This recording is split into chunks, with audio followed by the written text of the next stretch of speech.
You guys, I'm Greg Trzavosty with Deepest Dream. Pleasure to meet all three of you. Hi. Hey, Nice to meet hi. you. So this short came out, I think, 2007, and part of the movie is about loss, whether it's a person or the loss of time, and then moving forward. Just wondering, how did each of you reflect upon your lives within that time and space from 2007 to 2024, and how have you grown and deepened your relationship as friends?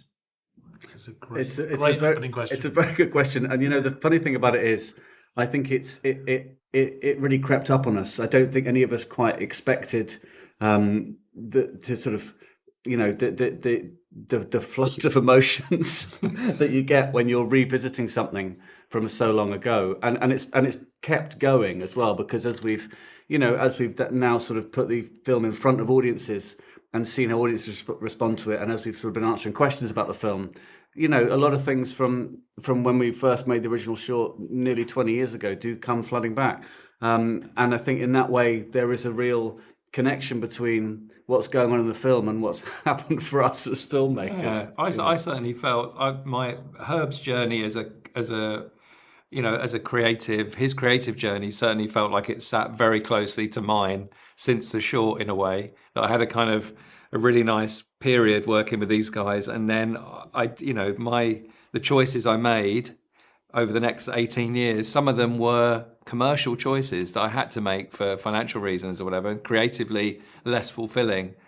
But you kind of then you find yourself in a place where you're like, well, this is a long way away from where I thought I'd be when I made the short, and now I'm here. How did I end up here? And then, having a chance to kind of reset and make the film has been just such a rewarding thing for me personally, because it certainly validates those decisions, or the journey I've been on, is like, well, that was just important to be on that journey. That was my move your body sort of phase. And also just lucky to still be in touch and still be friends. I mean, particularly we spent a lot of time together, live very close to each other.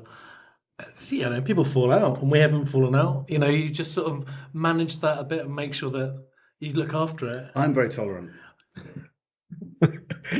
You guys, you have Carey Mulligan, you have a great locale, you have a great story, and I think what makes this movie work so well for me is you guys could have gone operatic in your emotions, but you guys decided to stay real within real life. Can you guys talk about the subtlety, which I think holds more power because it's a reflection of who we are, as opposed to the cinematic, operatic arguments and whatnot, in that aesthetic? Yeah, I mean, it's interesting. I feel like these probably weren't particularly conscious choices that we're making. I think with every scene, even if it's a comic kind of misunderstanding or it's a very dramatic confrontation, I think our approach is the same. Is one of like just making it feel really truthful and really grounded in character. So to be honest, I don't think it ever really occurred to us to try and push the emotions too much. I think if anything, we always felt like the best way to tell this story was to try and keep some of the emotions hidden early on, so that when they begin to be revealed, even just hinted at throughout the film, it becomes really intriguing, and then by the end, it's like a wave breaking. You kind of understand everything that this film's based on. But you also got to remember that we're three English guys. We don't really do operatic emotions. It's just not in our vocabulary at all. Oh, there's definitely a scene where I'm really trying to cry. I get absolutely nowhere. Weirdly, I've cried more in the interviews since. Tim and Tom, I got to ask just final question regarding writing. Where you guys were as writers in 2007 as opposed to where you guys are as writers now, how has that evolved and changed? Because I'm sure a lot of people struggle with the process of writing. Is it simple as just writers write? How have you guys gone about that maturation process as artists? And thanks for your time, guys. I think I think Tom and I write in different ways personally. I think he's much more prolific and much. I don't think it comes easy to Tom necessarily, but I feel like it comes easier than it does to me. I have big periods where I can't write anything, and when we're writing the film and watching Tom work, he is very good at like writing you know, it's your profession. You've got better over 20 years of getting better and better at writing.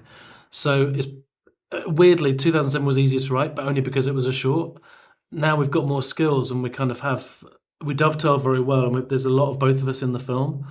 But yeah, this guy is the sort of engine room for me. I mean, that's very kind. I think that we've got to the stage now if we're writing something particularly for each other, where our writing is so close that we kind of forgotten who's written what. Like, I couldn't tell you who wrote which scene of the film. No.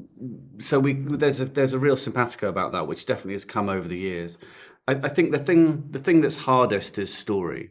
I think that, you know, we probably could have written a lot of this dialogue in 2007 when we were sort of first started writing, but really knowing exactly where your story's going and exactly what's at stake for your characters and believing every bit of it, that's really hard. And that's the thing that I think you could only really learn by just writing loads and loads of scripts, most of which no one ever sees. Thank you guys so much for your time. Really love this film. Thank you so much. Cheers. Thank you. Thank you. Bye-bye. Hey guys, thanks so much for watching this video. For more movie and television reviews and interviews, please subscribe to my Deepest Dream channel. Like, comment, share, subscribe.